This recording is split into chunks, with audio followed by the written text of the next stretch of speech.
ये स्वदेशी मेला है और आज से मुझे एक अनुमान है, जब स्वदेशी के ऊपर अभियान प्रारंभ किया था पुष्पमित्र भाई, बहुत पहले की बात बता रहा हूँ ये आपसे। शशि भाई जी कविता है स्वदेशी पे माननीय दत्तोपंत ठेंगड़ी जी थे जी।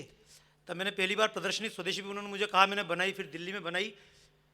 उस समय समझना बड़ा मुश्किल था, समझाना बड़ा मुश्किल था, क्योंकि मुझसे कई बार लोग पूछते हैं, मैं विदेशों में जाता हूँ, वहाँ पे भी रहता हूँ, वहाँ की परंपरा में रहता हूँ, लोग पूछते हैं स्वदेशी और विदेशी क्या है।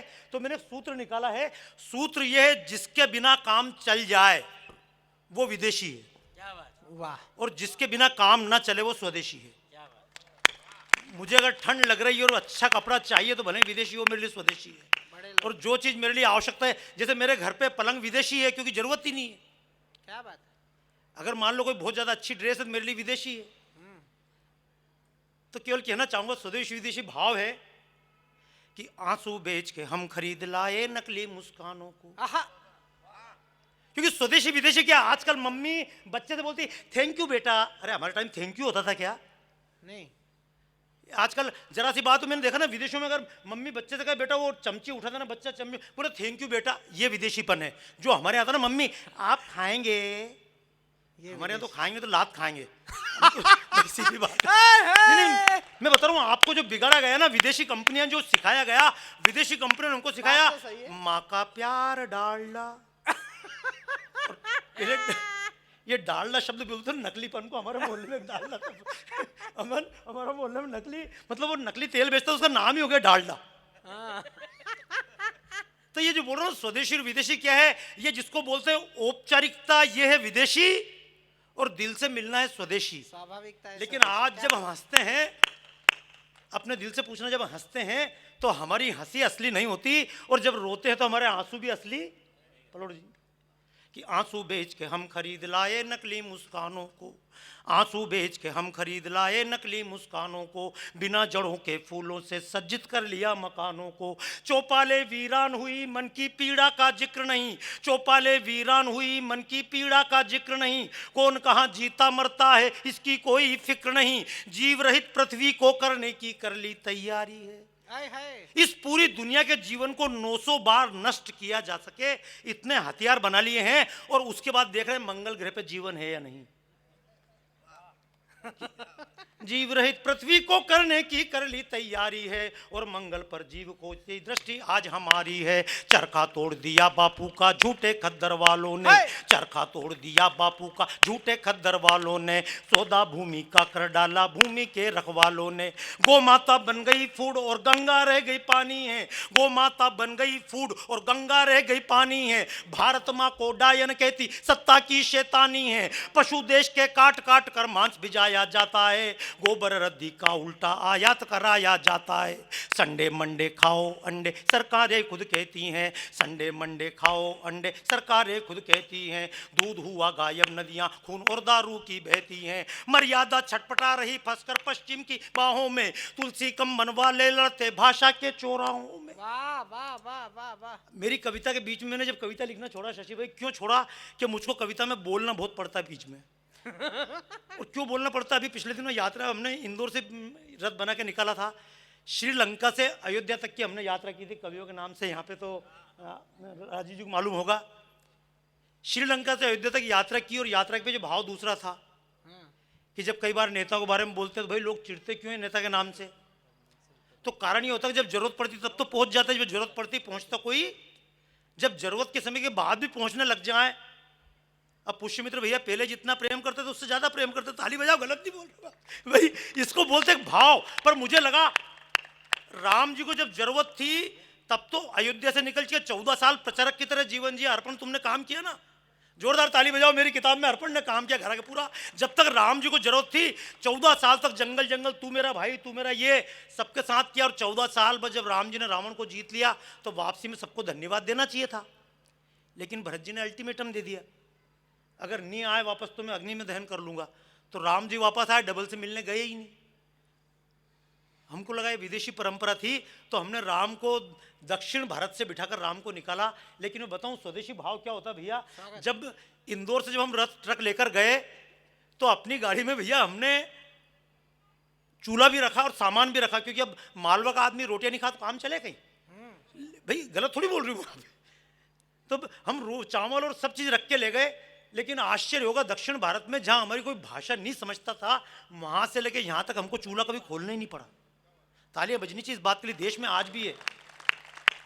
जब दक्षिण में गए तो मतलब वहाँ की दक्षिण गवर्नमेंट ने बीजेपी कार्यालय फूंक दिया था, तो हमको वहाँ की पुलिस ने रोक दिया कि अल्टीमेटम दिया, आपका रथ पूरा ऊपर से नीचे तक पैक होना चाहिए। भैया तेरे को पता नहीं शशि भाई, पूरे रथ को पैक करो।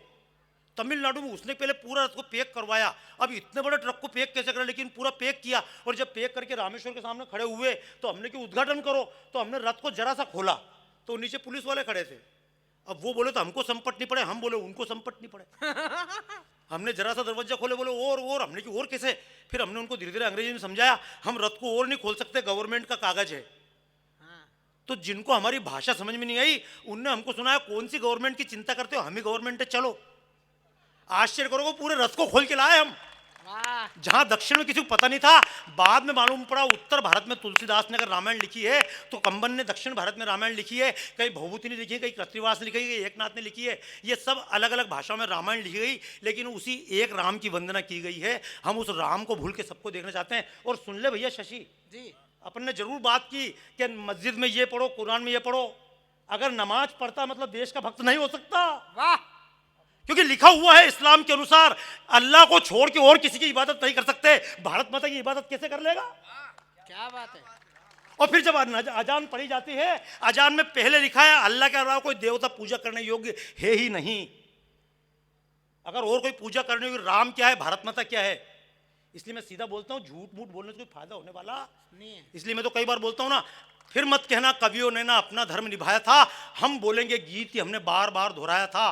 स्वर्ग मिलेगा इसी वास्ते हमने हरदम दान किया, कहा गया उसको ना समझा, आंख मीच कर मान लिया। मंदिर ऊंचे बनवा करके स्वर्ण कलश चढ़वाए थे, फर्शों में हीरे मोती माणिक पन्ना जड़वाए थे। आंख मीच कर सोचा हमने पाप हमारे छूट गए, और आंख खुली तो देखा उनको चंद विधर्मी लूट गए। वाह, क्या बात है दादू। ये हमारी गलतियां भाई साहब। मैं कल मांडू होके आया हूं और हर आदमी एक ही बात बोल रहा है कि रानी रूपमती और बाज बहादुर का प्रेम। मैं एक बात बोलता हूं, हिंदू जागे हैं लव जिहाद के खिलाफ, लेकिन 70 साल बाद जागे हैं। लव जिहाद तो तभी से चल रहा है, अकबर जोधा के टाइम से लव जिहाद चल रहा है, रूपमती की फिल्म बनाने के टाइम से, आज से नहीं चल रहा है। हम बहुत लेट जागे हैं। लेकिन चलो मैं इस बात को नहीं कर रहा हूं, मैं केवल बोल रहा हूं तुलसी कंबन वाले लड़ते भाषा के चौराहों में, माइकल जैक्सन रोंद गए हैं कजरी मटकी नाचों को। माइकल जैक्सन रोंद गए हैं कजरी मटकी नाचों को। स्टारों ने तोड़ दिया है संस्कृति के ढांचों को। थर्माकोल के ग्लासों ने माटी के कुल्हड़ फोड़ दिए, थर्माकोल के ग्लासों ने माटी के कुल्हड़ फोड़ दिए। अनजाने में ही पश्चिम से मन के नाते जोड़ दिए। कहने को तो जा पहुंचे हम चंदा और सितारों तक, कहने को तो जा पहुंचे हम चंदा और सितारों तक, पर उतने ही दूर हुए ना पहुंचे हम परिवारों तक, पर उतने ही दूर हुए ना पहुंचे हम परिवारों तक। शेक्सपियर के चक्कर में हम वाल्मीकि को भूल गए, शेक्सपियर के चक्कर में हम वाल्मीकि को भूल गए। संयम आचारों वाली सारी ही सीख को भूल गए। दारू पीकर अंडे खाकर ही जीना तो जीना है, दारू पीकर अंडे खाकर ही जीना तो जीना है। और गंगा मेली कहकर पेप्सी कोका कोला पीना है, गंगा मेली कहकर पेप्सी कोका कोला पीना है। मैं भारत से ऐसी गंदी रीति मिटाने आया हूँ, और जागो जागो जागो जागो तुम्हें जगाने आया हूँ। जागो जागो जागो जागो। देखो यार, अपनी देसी भाषा नहीं भूलनी चाहिए। देसी में कहावत है, पुष्यमित्र जी आप सुनना मन तो कल न्यूज चल जाएगी। अपने मालों में कहावत है, रांड रंडापो काटे पर रंडवानी काटवा दे। कहावत बड़ी विचित्र है। मैंने आज से करीब 20 साल पहले कवि सम्मेलन छोड़ दिया, लेकिन ये नहीं छोड़ने दे रहा मैंने केवल क्यों कहा, कई बार कविता लिखो तो मैंने बताया कविता लिखो तो लोग पूछते कविता लिखने का और उद्देश्य होना चाहिए। मैंने कि मेरे कविता लिखने का भैया वास्तव में एक उद्देश्य था कि जब राम का नाम लेने पर पूरे देश के कवि विरोध करते थे, हमारा उद्देश्य पूरा हो गया। आज कुमार विश्वास को भी राम कथा करनी पड़ रही, हरिओम पंवार जी को भी राम की कथा। हमारा तो उद्देश्य पूरा हो चुका मंच पे आने का। लेकिन चलो स्वदेशी की बात है। पारस जी, मतलब मैं तो कहाँ से हूँ, लेकिन वो पुष्यमित्र जी के पोस्ट चला गया, बाबा जी आ रहे हैं, ऊपर से इसने कसर पूरी कर दी। सुबह से इतने फोन आ गए, हम सुनने आ रहे हैं सुनने आ रहे हैं। मैं चाहूँगा स्वदेशी की बात करूँ। उस समय स्वदेशी की बात करना बहुत मुश्किल था बाबा, लेकिन आपको आज शिप्रा से और कहाँ से लोग मुझे आपका नाम पता, छपने कई के सारे बाद मित्र पीछे भी आए हुए हैं। सभी का धन्यवाद। क्योंकि स्वदेशी की बात कहाँ से होगी। पिछले दिनों घटना, अगर आपको तो पता होगा, मेरी उम्र के जो लोग हैं उनको पता होगा, एक घटना हुई थी भैया सरसों का तेल जहरीला हुआ था। हम्म। सरसों का तेल जहरीला हुआ था, दांगी तुमको पता होगा, पलोत जी आपको भी। सरसों का तेल जहरीला हुआ और इतना जहरीला हुआ था कि 600 लोग सरसों का तेल खाने से मर गए, पंजाब से लेकर यहां से वहां तक। अब आप कल्पना करो, सरसों का तेल अपने यहाँ तो यहां से मतलब कितने स्टार लगे, सरसों का तेल निकाल के दे रहे हैं, लेकिन सरसों का तेल जहरीला हुआ। ये स्वदेशी की बात करना आसान है, लेकिन समझना उनके हाथ कितने लंबे हैं कि सरसों का तेल इतना जहरीला हुआ कि जो हिंदुस्तान लीवर की कंपनी थी उसका भी तेल जहरीला, और जो कच्ची घानी का तेल निकल रहा था वो भी जहरीला। जब पूरी रिसर्च हुई, संसद बैठी और दिल्ली में बैठकर निर्णय हुआ, संसद के अंदर बयान आया कि सरसों के पेड़ के बगल में, आप समझिएगा बात को, आहा। मेरी कविता के बड़े विषय अजीब हैं, लोग मुझ पे हंसते थे, आपकी कविता के विषय क्या है शशि भाई? ये तो धन्यवाद है यार, आप लोग कम से कम मान लेते हो अमन, लेकिन समझना मेरी कविता के विषय लोग हंसते थे। संसद में बयान दिया, सरसों के पेड़ के बगल में एक पेड़ उगता है, उसका नाम है सत्यानाशी, या उसको बोलते हैं ड्रापसी, उसके बीज सरसों के बीज जैसे होते हैं। ये संसद में बयान दिया गया कि वो दोनों के बीज एक जैसे होते हैं, गलती से ड्रापसी के बीज सरसों के तेल में मिल गए तो तेल जहरीला हो गया। मैंने एक बात पूछा, हजारों साल से वो पेड़ दोनों साथ उगते थे, आज तक नहीं मिले, आज तक एक आदमी भी नहीं मरा, और एक ही बार में 600 लोग मरे, और उसके बाद आज तक कोई आदमी नहीं मरा। बाद में मुझे मालूम पड़ा, मलेशिया के व्यक्ति ने बताया कि पहले भारत में तेल आयात होता था, लेकिन भारत में सरसों का तेल इतना खुद का उत्पादन था कि अमेरिका का माल खप नहीं पा रहा था, तो उन्होंने सरसों के तेल को जहरीला किया, और उसके बाद इतना बड़ा सोयाबीन को लॉन्च करना था। ये आपको बता रहा हूं मैं, सही बात। ये हमारी सरकारों ने सोयाबीन लॉन्च किया है, हमारी सरकारों ने लॉन्च किया है, और किसके दबाव में किया ये भी आपको पता होगा। लेकिन बता रहा हूं, सोयाबीन को लॉन्च करने के लिए सरसों के तेल को जहरीला किया गया। तब मेरे को मन में कहने को आया था कि नहीं आज से खाते आए हैं हम जिसको बरसों से, नहीं आज से खाते आए हैं हम जिसको बरसों से, अभी तलक तो जान किसी की नहीं गई थी सरसों से, अभी तलक तो जान किसी की नहीं गई थी सरसों से, तेल हुआ क्यों घातक लाठी से बलम और फरसों से, तेल हुआ क्यों घातक लाठी से बलम और फरसों से, तेल खेलने लगा मौत का बोलो क्यों कल परसों से, अन्नपूर्णा के बेटे ने क्यों ठानी नादानी है, अन्नपूर्णा के बेटे ने क्यों ठानी नादानी है, और समझ सको तो समझो इसके पीछे क्या शैतानी है, समझ सको तो समझो इसके पीछे क्या शैतानी है, धू धू करके बोल रहे ये मरघट के अंगारे हैं, कि धू धू करके बोल रहे ये मरघट के अंगारे हैं, और षड्यंत्रों के सूत्रधार अमेरिका के हत्यारे हैं, षड्यंत्रों के सूत्रधार अमेरिका के, क्योंकि भारत की सरसों है मानो फंसी जाल में मीन। सुनो वाह, ये कुछ कविता अभी मैंने लिखी नहीं, राजीव भाई मुझसे पूछ रहे थे,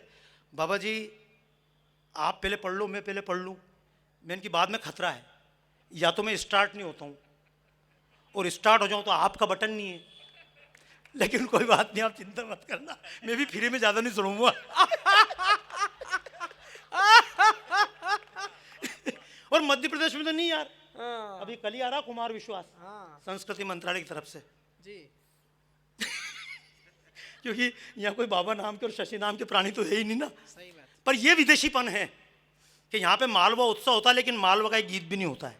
मैंने तो बोला शंकर जी को भी, मालवा उत्सव में एक भी मालवा गीत नहीं, असम के गीत बजेंगे, वहाँ के बजेंगे, और यही कारण है कि इस मालवा की धरती पे पंजाब की केसरी बजती है, यहाँ पर माइकल जैक्सन का गीत बजते हैं, लेकिन मालवा का धीरे आंधे जरा धीरे आंधे बम्बई में नहीं बजता। माथा कूटना खाली स्वदेशी उत्सव मनाने से कुछ नहीं होता है, जब तक अपने गीतों को अपनी भाषा को प्रोत्साहन नहीं दोगे ना तब तक कुछ भी मिलने वाला नहीं है।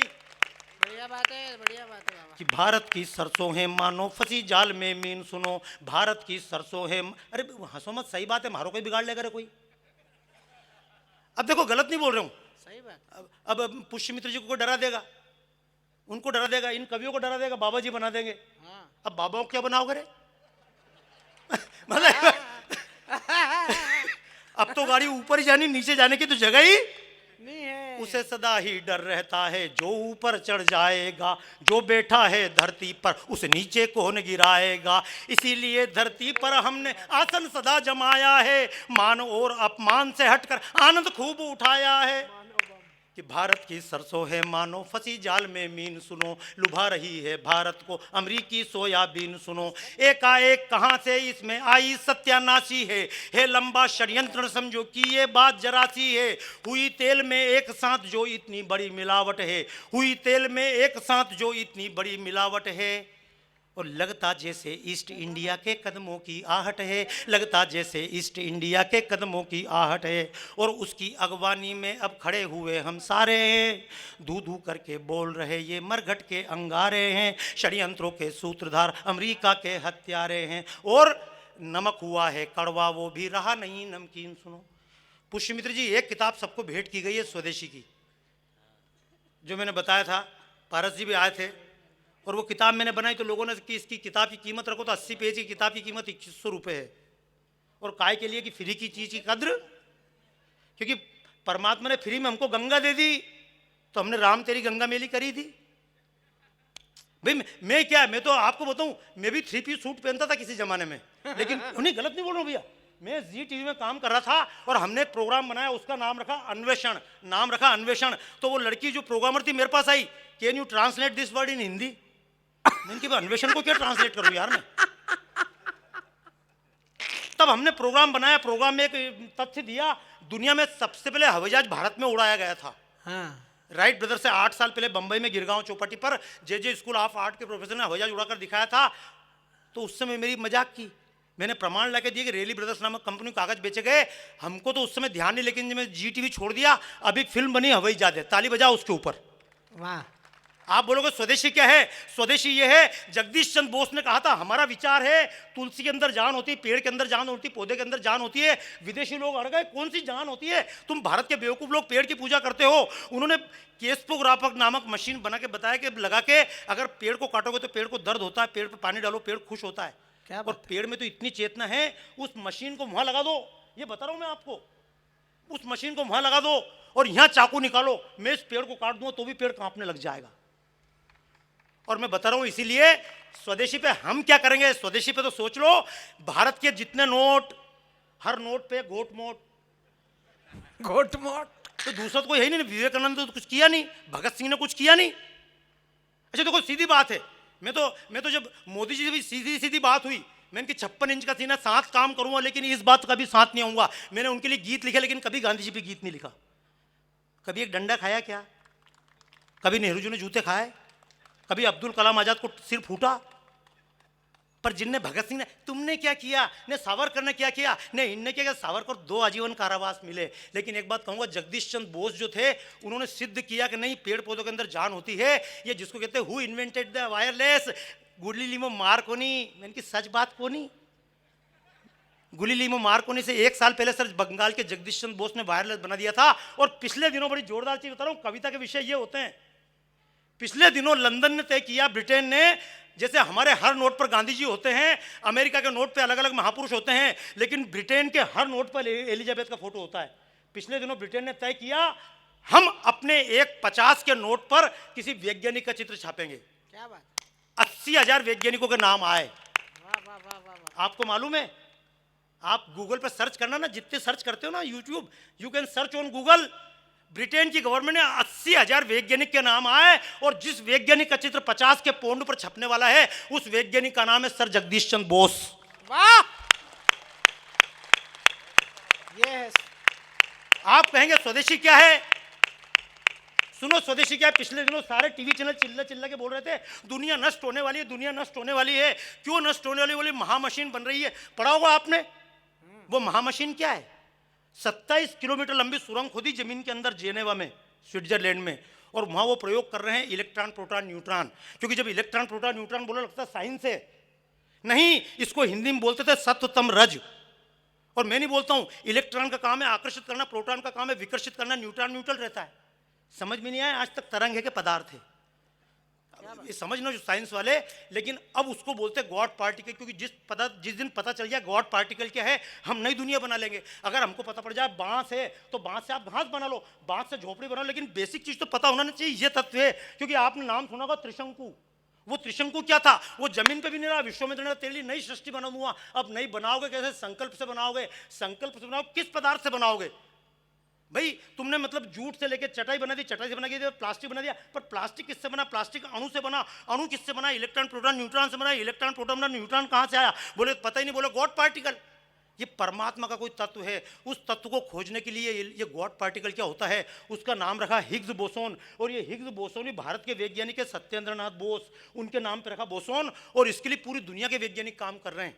जेनेवा में 250 वैज्ञानिक वहाँ पर काम कर रहे हैं। क्रिश्चियन भी है, मुस्लिम भी है, यहूदी भी हैं। लेकिन आप आश्चर्य करोगे, you can search on your Google Nataraj at CERN, जिस प्रयोगशाला में पूरी दुनिया के वैज्ञानिक काम कर रहे हैं। सुनना, अगर भारत किसी में पैसा लगाता तो रशिया नहीं लगाएगा, पाकिस्तान पैसे लगाएगा तो भारत नहीं लगाएगा, अगर यूक्रेन किसी योजना में पैसे लगाएगा उसमें रशिया। लेकिन वो दुनिया का एकमात्र प्रोजेक्ट है कि पूरी दुनिया ने उसमें पैसा लगाया कि आखिर ये गॉड पार्टिकल खोजो। और आप आश्चर्य करोगे, जहाँ पर ये गॉड पार्टिकल चल रहा है वहाँ क्रॉस नहीं है, वहाँ 786 नहीं है, वहाँ चांद सितारा नहीं बना हुआ है। जहाँ पूरी दुनिया के वैज्ञानिक काम कर रहे हैं वहाँ 12 फीट ऊंची नटराज की मूर्ति लगी हुई है। और उसके बाहर बता रहा हूँ कार्ल सगन, एक वैज्ञानिक है। कॉल से भाई साहब खत्म कर रहा हूँ राजू जी जल्दी क्योंकि मैंने बताया था ना यार, परमात्मा मतलब उसका बटन डालना भूल गया लेकिन कोई बात नहीं, मुझे लगा अगर मैं आया हूँ तो कम से कम आपको इतनी बात बोल जाऊँ। आप में से 2 लोग भी यहाँ गर्व करके निकल रहे हैं विवेकानंद जयंती पर कि हाँ हमारे लोगों ने कुछ किया था, तो मेरा बोलना सार्थक हो जाएगा। क्योंकि कह देना आसान चीज़ है, स्वदेशी और स्वदेशी बना के भी अगर मान लो मन में भाव स्वदेशी नहीं, बात कुछ मिलने वाला नहीं है। मैं आपको बोल रहा हूँ, वो जो 12 फीट ऊंची नटराज की मूर्ति के नीचे लिखा हुआ है कि सृष्टि के बाद फिर प्रलय होता है, प्रलय के बाद सृष्टि होती है और दुनिया का कोई भी कण स्थिर नहीं है। तो ये चर्चा मैं आपसे करूँगा, क्योंकि देखो अपन तो बेवकूफ़ बनेंगे सही। अभी इंदौर में सारे विदेश से लोग आए भैया, कहाँ भेजा उनको? उज्जैन जाओ। जब ये दरवाजे में नहीं घुसने तो बोला उधर का दरवाजा खुला है, तो बेचारे महाकाल चले गए। महाकाल का नाम महाकाल क्यों है? अब सुनो स्वदेशी क्या है। ये 31 तारीख की रात को मेरे पास फोन आए, और फोन आए नया सूर्य उगा। मैंने कहा उल्लू की धूम, रात को 12 बजे कौन सा नया सूर्य उग रहा है? लेकिन सुनो, 12 बजे नया दिन क्यों मना रहे हैं? 12 बजे नया दिन इसलिए मना रहे हैं कि दुनिया में कैलेंडर नहीं थे। ये कैलेंडर की परंपरा भारत ने दी। भाई साहब उस किताब में है कितने कैलेंडर दुनिया भर के हैं, और दुनिया भर के कैलेंडर में 10 महीने होते थे। कितने? इसलिए सुनना, महीने का नाम दिसंबर, क्या नाम है? दिसंबर, उसके पहले नवंबर, उसके पहले अक्टूबर, उसके पहले सितंबर। ये सितंबर नहीं, नाम था सितंबर। जिसका नाम अष्टंबर उसका नाम था अष्टंबर। जिस महीने का नाम नवंबर उसका नाम था नवंबर, नवा महीना। और जो महीना 10वां है उसका नाम था दिसंबर, जिससे हुआ दिसंबर। नाम था सप्तम, अष्टम, नवम, दिसम। लेकिन जिसका नाम दसम है उसका नाम महीना कौन सा है? वो 12वां। जिसका नाम है अष्टंबर वो है 10वां महीना। जिस महीने का नाम है नवंबर वो महीना है 11वां महीना। ये 2 का घपला कहाँ से हुआ? ये घपला इसलिए वो दुनिया के कैलेंडर में, गैंग्रीन कैलेंडर में 10 महीने होते थे। उनका सिस्टम फिट नहीं बैठता था। उनने भारत को देख के महीने तो 12 कर दिए, पर नाम 10 ही रह गया। तालियां बजाओ इस बात के लिए। गलत नहीं बोल रहा हूँ। ये 12 बजे तुम्हारे छोकरे मोटरसाइकिल ले लेके घूम रहे इंदौर में, राजबाड़ा से वहाँ तक नया सूर्य उगा। इसलिए नया सूर्य उगा। मैं जब लंदन गया तो वहाँ के लोग मुझको ले गए, बाबा जी आपको ग्रीनविच ले चलते हैं। मैंने कहा चलो। मैं ग्रीनविच गया तो वहाँ लाइन खिंची हुई। मैंने की लाइन क्या है? बोले इस लाइन के इधर आगे है और इसके पीछे है। मैंने की आगे पीछे कहाँ से रहे? सूरज तो अपनी मर्जी से उग रहा, पृथ्वी अपनी मर्जी से घूम रही है। लेकिन बाद में मालूम पड़ा दुनिया में कैलेंडर उज्जैन से बनता था। इसलिए इस स्थान का नाम था महाकाल, क्योंकि यहाँ से काल का निर्धारण होता था। ताली बजाओ, महाकाल के नाम पे ये है स्वदेशी। और जब सुबह 6 बजे हमारे पंडित जी महाकाल में खड़े होकर कहते थे सूर्य उग गया, लंदन में रात को 12 बजती थी, उनको भी बेचारों बोलना पड़ता उग गया। बोले कहाँ उग गया? बोले वहां उग गया महाकाल पे। तालियां बजाओ। हमको देखकर वो रात को 12 बजे नया दिन मनाते थे, अब उनको देख के हम रात को 12 बजे नया दिन। एक मजे की बात और बता रहा हूं, अभी तो कई लोग करते जैसे वो लिखा हुआ 6 से 10 जनवरी 13 जनवरी।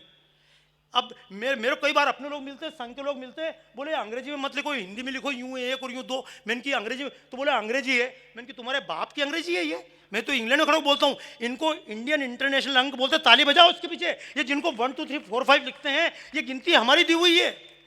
ये ग्वालियर लिपि से निकली हुई है, यहाँ से अरब देशों में गई। पर अब तुम्हारा दिमाग नहीं खाऊं रहे ज़्यादा यार नहीं, वो तो मैंने बताया मैं केवल कविता पढ़ दूँ। पिछले दिनों मेरे को बुरा क्यों लगता, ना तो मेरे को बीजेपी पसंद करती और ना मेरे को कांग्रेस पसंद करती, क्योंकि सच्चाई किसी को पसंद। जब अटल जी की गवर्नमेंट थी, नमक के अंदर आयोडीन मिलाओ, तो मैं इनका मत मिलाओ। जब मैंने विरोध किया तो बोले सरकार का विरोध करो। मैंने सरकार का नहीं, गलत नीति का विरोध कर रहा हूँ। फिर बाद में पहले का नमक के अंदर आयोडीन जरूरी, अब आयोडीन मिलाया, अब क्या बोल रहे? बोले जहां पर आयोडीन ज्यादा वहां मत मिलाओ, नहीं तो और दिक्कत हो जाएगी। मतलब आप गलत मत समझना, पहली बात तो आयोडीन जरूरी है, लेकिन जहां आयोडीन पर्याप्त है, अगर ज्यादा आयोडीन मिलाओ तो बीमारी पैदा हो जाएगी। कि नमक हुआ है कड़वा वो भी रहा नहीं नमकीन सुनो, कहते हैं कि परम जरूरी इसमें आयोडीन सुनो। आयोडीन खिलाओ उनको जिनकी पूर्णमासी है, किंतु जहां है अमावस्या आठों पहर उदासी है। जिनके जेबों की क्षमता के बाहर मिर्च मसाले हैं, जिनके जेबों की क्षमता के बाहर मिर्च मसाले हैं, ऐसे लाखों गांवों को तो इसी नमक ने पाले हैं। वही नमक क्यों छूने को अब दौड़ा चांद सितारे, और धू धू करके बोल रहे ये मरघट के अंग। और अब भी विज्ञापन आता, संडे हो या मंडे रोज खाओ अंडे। मैंने कि ये भी विदेशी है, भले गवर्नमेंट बीजेपी की है, पर परंपरा तो अगर अंडे का विज्ञापन। पहले मेरे हाथ से गलती से कभी चिड़िया का अंडा फूट जाता था तो दादी माता पहले पूरी पानी से निकालती थी कपड़े समेत, ताली बजाओ उनके नाम पर।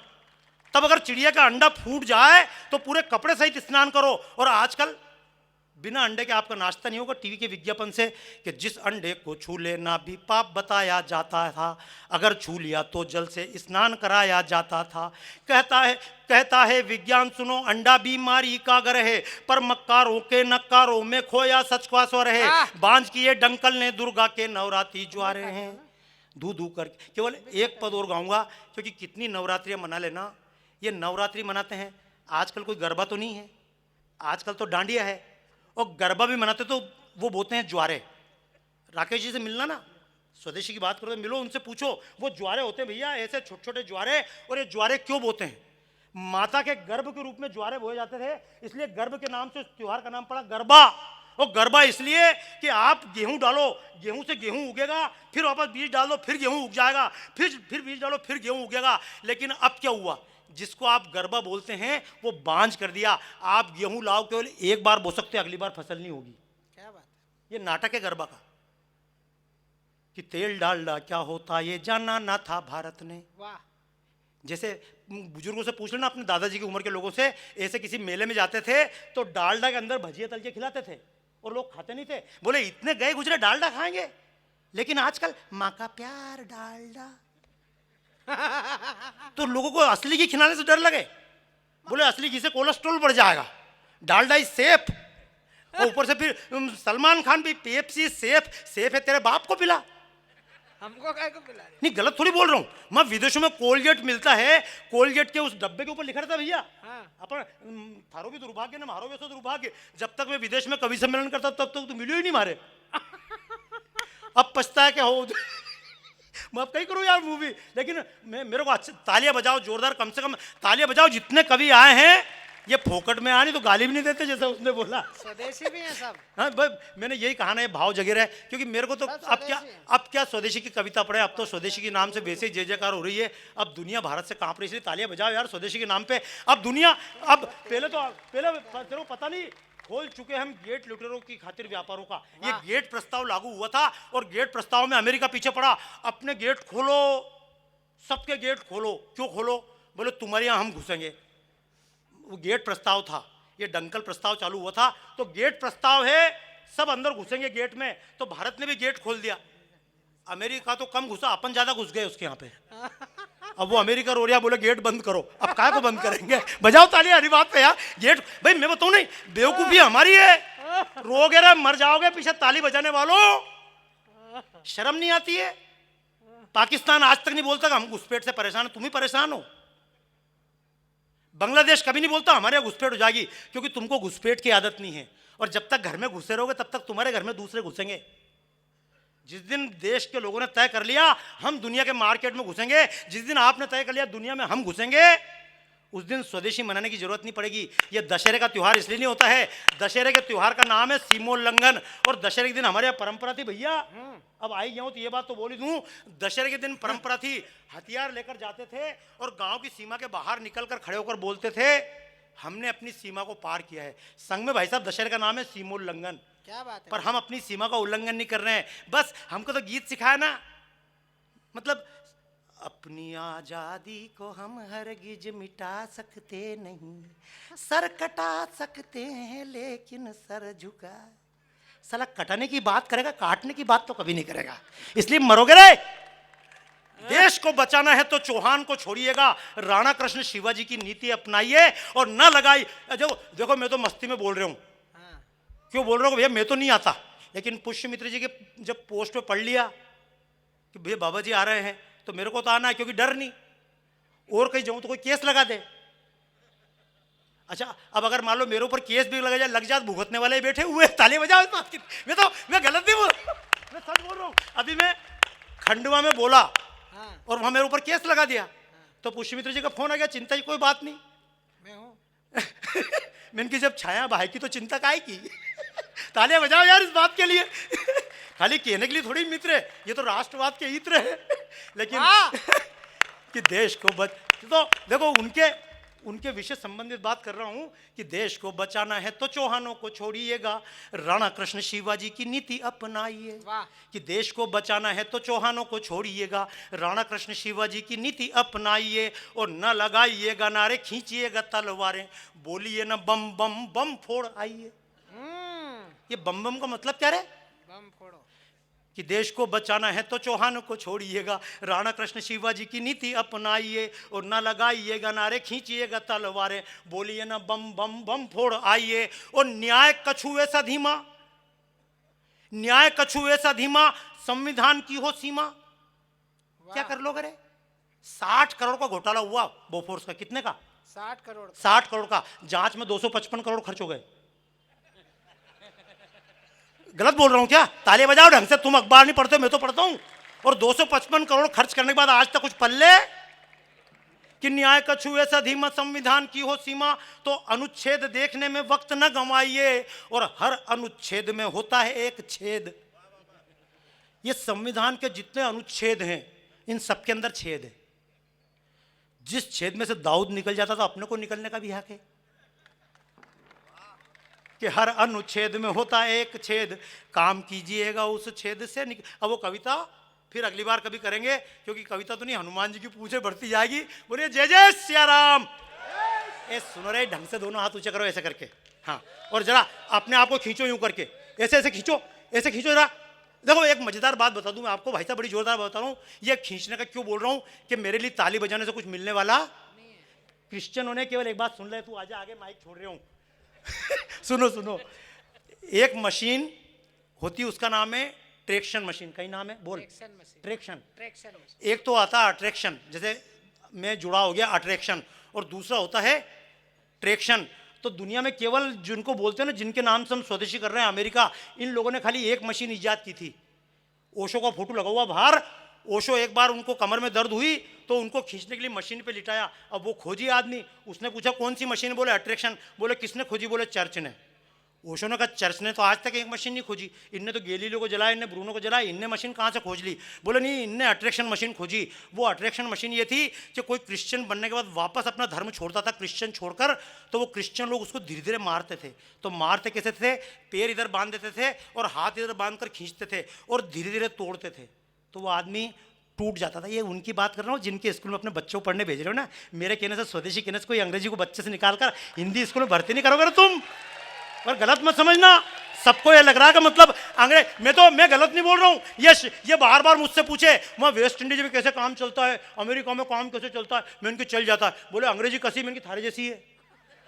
तो बोले जब आपको अंग्रेजी नहीं आती, तुम्हारा काम कैसे चलता है? तो मैंने इससे पूछी सोनिया गांधी को हिंदी आती है क्या? बोले नहीं आती। मैंने की उसका काम कैसे चल रहा है? तालियां बजाओ यार तुम, अपन कोई बेवकूफ है कहीं? तो वो हुआ ये, एक महिला के कमर में दर्द था। मैंने ऐसा अट्रैक्शन का क्यों बोला? ये बाबा जी भी स्वदेशी करवाते हैं और मेरा एक ही कहना है, देशभक्ति क्या है? आप में से कोई बीमार ना पड़े, सबसे बड़ी देशभक्ति है। वो महिला को उनने, अंग्रेजों ने, वो चूंकि क्रिश्चियन धर्म छोड़ रही थी तो उसको रोज बांध बांध के खींचा, तो चक्कर उसकी नस जुड़ी हुई थी, तो खींचने में नस खुल गई, तो उसने कहा मजा आ गया। तो अंग्रेजों ने तुरंत उस मशीन का, ये इनकी ईजाद ऐसी है, लेकिन जब तक ये लोग दावा किया तब तक किया। अब तो अच्छी बात है स्वदेशी पे इतने लोग सुन रहे हैं, वरना दो दो पकड़ के स्वदेशी गीत सुनाने पड़ते हैं। मैं धन्यवाद दूंगा, फिर कभी कविता होगी। जय जय श्री राम।